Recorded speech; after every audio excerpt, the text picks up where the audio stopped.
So welcome to this new episode of Panorama Deluxe. Today we have a very special guest, Iko Chérie. So thank you for being here. Thank you, Panorama Deluxe, for having me. And you're not a newcomer. It's a second album, but before you've been involved in many projects. Monade and Stereolab, and as well Lisbonne, and many other musical activities. And but this is for your new album for as Iko Chérie, second album for quite a few years. Yes, it's been 10 years. It takes a while to make things. Yes, and so I would like to know, without further ado, about this new album. I've seen in your press release that you believe in the therapeutical good of music and the way the music can smooth things. And so I just ask you, do you think the world is mad and that your music can ease this process and make things a little bit better? I hope so, really. It's a target. I always think about this cover of Melody Nelson, and I always think that the way that Jane Birkin is holding a teddy bear.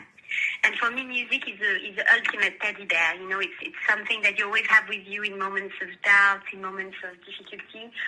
And yes, the world is really mad at the moment. It's a mad, mad world, as Iko and the Bunnymen would say. And I think it's just quite important to connect to something that helps transcend. And music for me is one of those things that really has the power to transcend and take you somewhere else. So I hope that through sound, something can be found, indeed.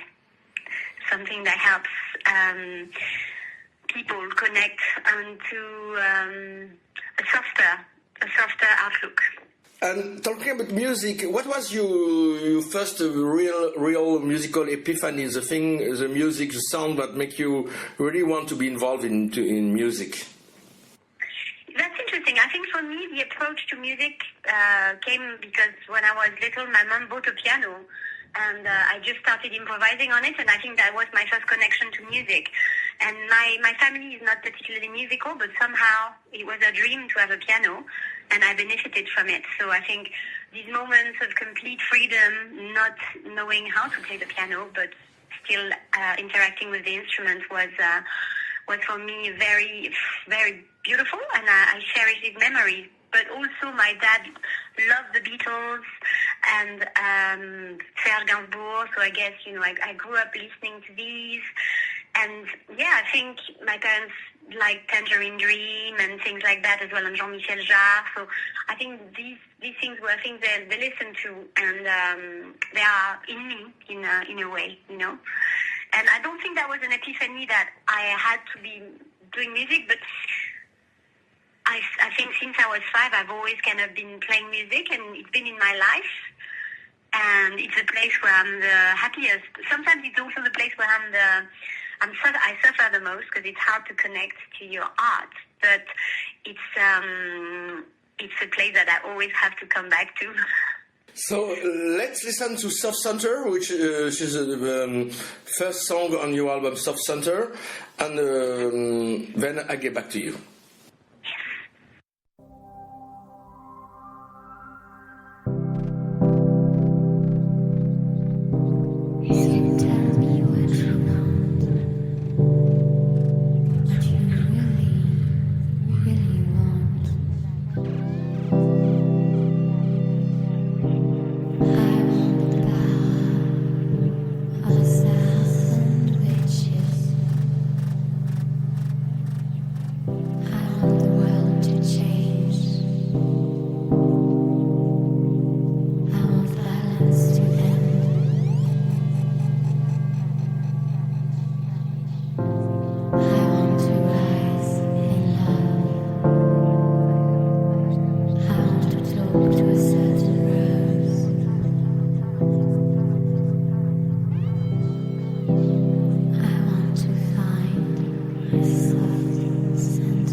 Okay, so it was Soft Centre, and I would like to know a very simple, just a very little simple to start things with. Why Soft Centre? So Soft Centre came from the idea of finding a center of tenderness in oneself. You know, the idea is to find radical tenderness for oneself, for the world, and for others. And this song, Soft Centre, is a little bit like my manifesto, because I wanted to reclaim soft power, you know, girl energy. You know, there's this thing about girl power, which I love, which can be also quite strong and an energy that's reacting against. But I wanted to reclaim softness as a power. So for me, that's what this album starts with. This a bit like a incantation, a magic spell, like trying to get the witches of softness to help me, you know, kind of change the energy. Yeah, because we live everything around is quite violent at the moment, so it is. Softness is quite the opposite force. Yes, it is. And it's often seen as something like weakness, you know, and I don't think it's weakness, actually. I think it's actually quite hard to remain soft in this context. And through softness, you can get a lot of things done. Yeah, because I have a question about you talking about softness and I was thinking of Stereolab, which is a band I like very much and you was involved with. Laetitia Sadier is quite into politics, and but don't you think that politics can? I mean, even politics can be. I'm not criticizing his a point of view at all, but don't you think that sometimes politics can be toxic and make people drift apart from one another, and people get very much polarized nowadays, especially when you see the social networks, and how you can make people get together without being each other have done their trough because of ideology on differences. Yes, I understand what you're saying, but I think for me everything is kind of political. Choosing to live as an artist is a political choice because maybe you feel different, you have this urge to do something that is creative, transcendent. As to ideology, for me, I don't really like ideologies. I like to think. I'm a free thinker. I like to think that it's good to be free-spirited. At the same time, I think it's very important to make moral choices about where you stand, and that's something that Laetitia has always done, and I really admire her for that. And I think the message that Stereolab has been giving is something that's been a message of hope for all the people who feel that capitalism is a system based on greed and that doesn't really work in the long term for humanity. You know, so I think yes, today we are confronted to a lot of division in politics, and for me, I do think people have to start finding common ground and things to agree with. And for me, the people who are maybe voting to the extremes, the far right, or things which touch ideologies, which I really find problematic. For me, these people are just afraid. They're afraid, and they need to. They could go the other way. You know, like in that film by Louis Malle. It's a film where this guy wants to join the resistance. Lucien, yes. Lucien Lacombe, yes. And then he ends up working with the Nazis. I think a lot of people have lost their ways. Mm-hmm. You know, they've lost their way. They don't know where they're going, and the division that's being fueled by people who want to keep in power is not good. We should find common ground. We live on the same planet. It's a small planet. I don't understand why people don't see that, but yeah. Do you still believe in the uniting power of music, that people can get together, even if nowadays with algorithm and you know, people are listening and they're to their own niche, and it's quite difficult to compare for even 20, 30 years ago that out of the blue a song being a big hit because everybody from every part of the world like it. But nowadays it seems that because of a marketing of algorithm, things are very segmented, and it's difficult for musicians and artists to get cross outside their own community. Yes, it's really hard for artists these days. We live in a world which has made it more and more difficult for artists to live of their arts and to be able to play music for people because touring is so expensive. And I think for me, the thing that AI can't replace is the communal experience of experiencing music together in a room with a performer. I mean, I don't really. For me, I mean, right now it's fresh. I've not really been. I don't find a lot of pleasure listening to generic music, and it's always been something for me that I've found it difficult. I do love easy listening. I do love library music to an extent, but I like the human approach and the creativity. And I've used AI for different things, but I think not for music, but for generating ideas or just kind of to test it out. And I think it's missing something very important. It's missing the inspiration of the human, the weird way of thinking, imperfect thinking of humans. And imperfection for me is really what interests me in music, DIY, and how scenes go. And I think there is room for that to keep going. I think music is not going to die yet. No. So let's listen to a song which is not have been made on artificial intelligence, but by a real human, and it's a song called "Tears in the Sea." So let's listen to it.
you ever wondered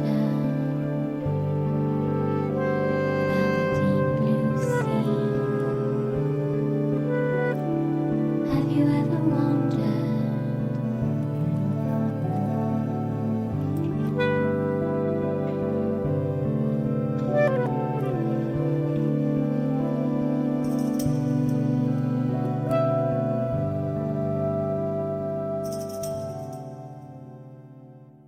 So it was Tears in the Sea, and I've seen that Julie Crease, Brenda Ray, and Larry Anderson, as you worked to me before, and was a little bit of your inspiration.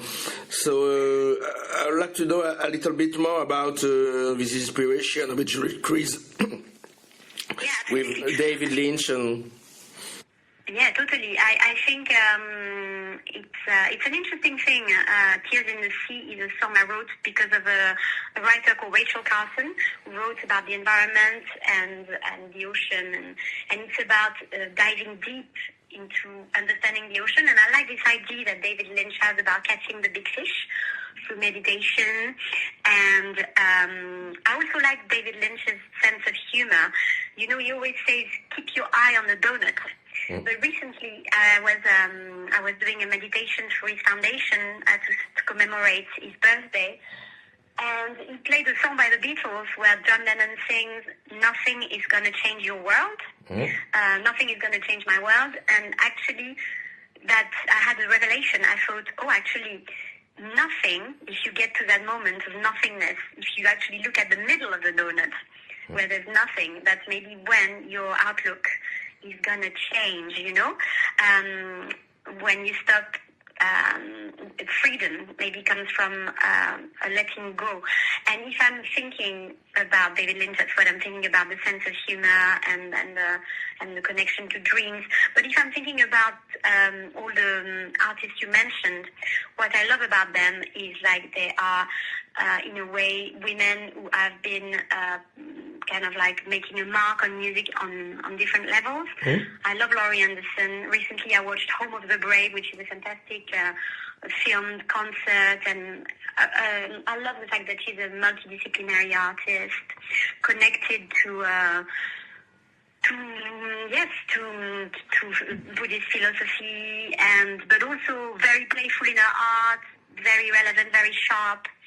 And Brenda Ray, who has made this album Walata with the song Dreaming that I really love, for me is someone who is also a multi-instrumentalist, someone who produced her music, and absolutely love that. And I love the dreamy soundscapes that she creates. Yes, and the third artist I mentioned was Julie Crease, which is also maybe very dreamy and going into that zone of like dreamland, which has darkness and lightness, maybe in equal measure, which I think it's a concept to embrace, the yin and the yang. And talking about dreams, I was wondering if you were more a Lacan, Freud, a Jung person, or if you just read it all, them all, and if you had some, or maybe some other writer or thinker that wrote about dreams or analyzed dreams that you like, or maybe have an influence on you. Well, yes. I mean, I think when I discovered Freud, I was at university and I was studying philosophy, and it blew my mind. But then I grew to actually think that Freud has its limitations, and that's when I got maybe more into Jung and projection, and yes, I'm not a specialist of psychoanalysis. I haven't gone through that full process, but I do remember my dreams, and I like writing down my dreams, and I talk about my dreams. I've always been connected to my dreams, I think, and I don't tend to analyze them with a frame, kind of I just go organically.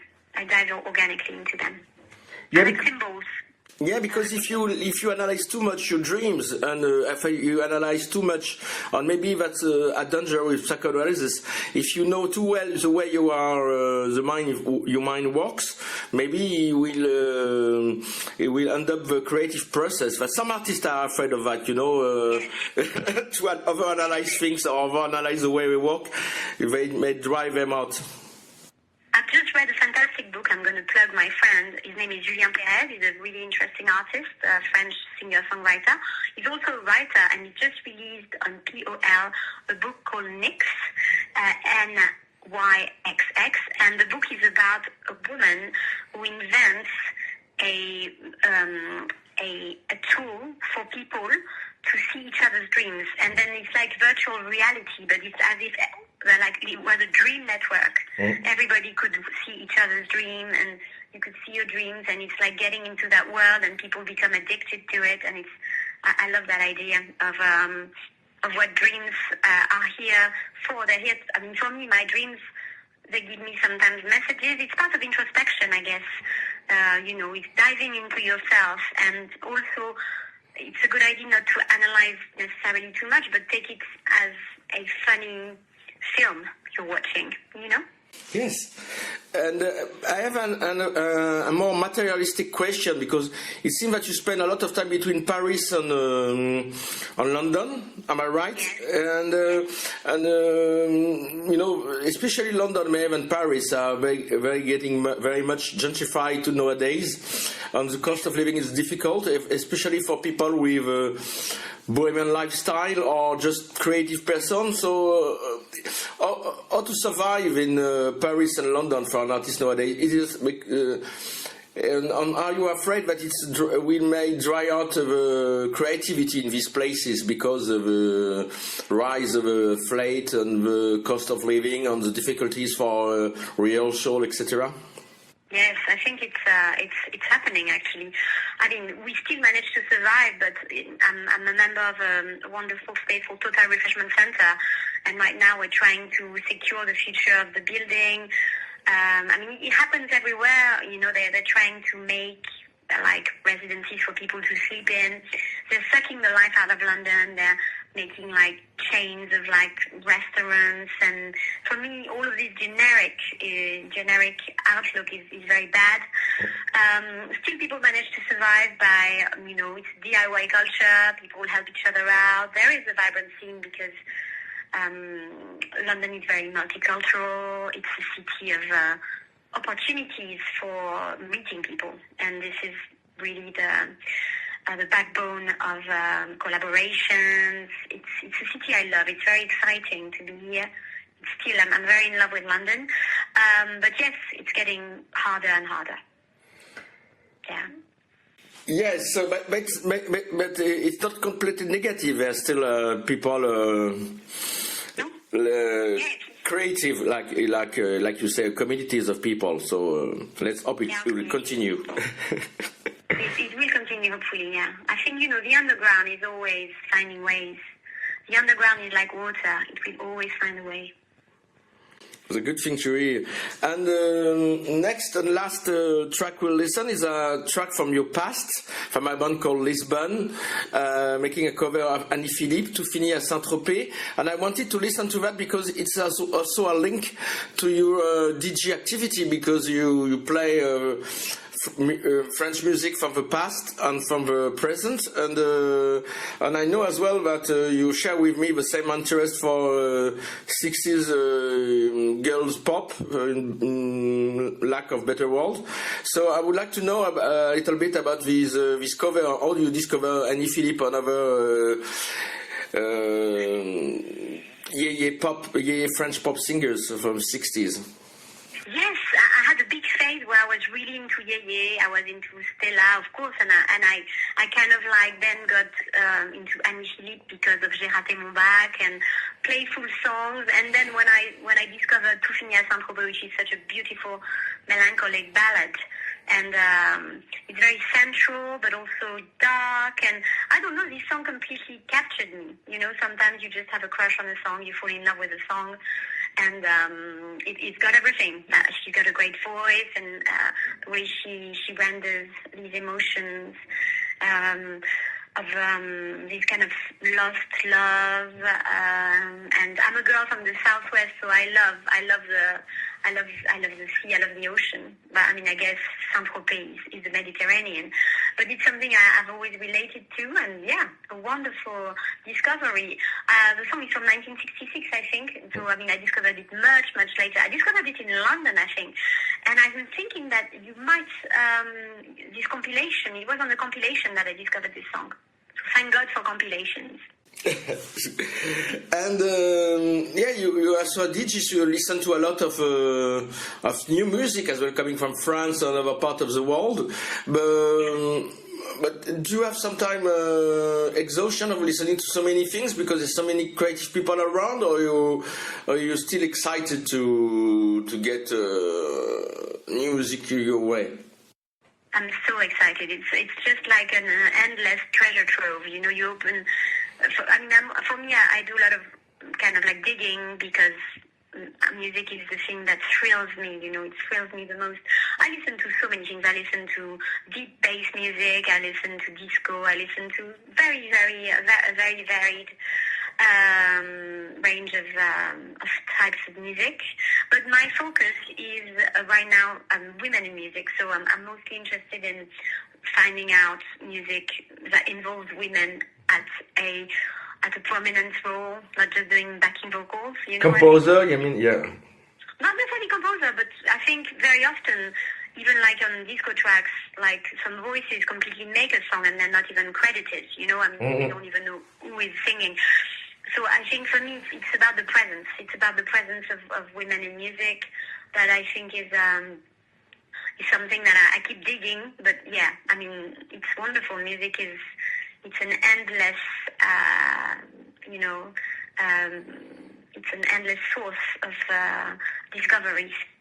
And do you have a plug, something, some artist, some woman musician or singer or composer, whatever you would like to recommend to us that you, as far as new artists are concerned, that you discovered recently or that you maybe want to share with us? Absolutely. I'm going to share with you an artist, her name is Momoko Gill, and she just released an album on Strut Records.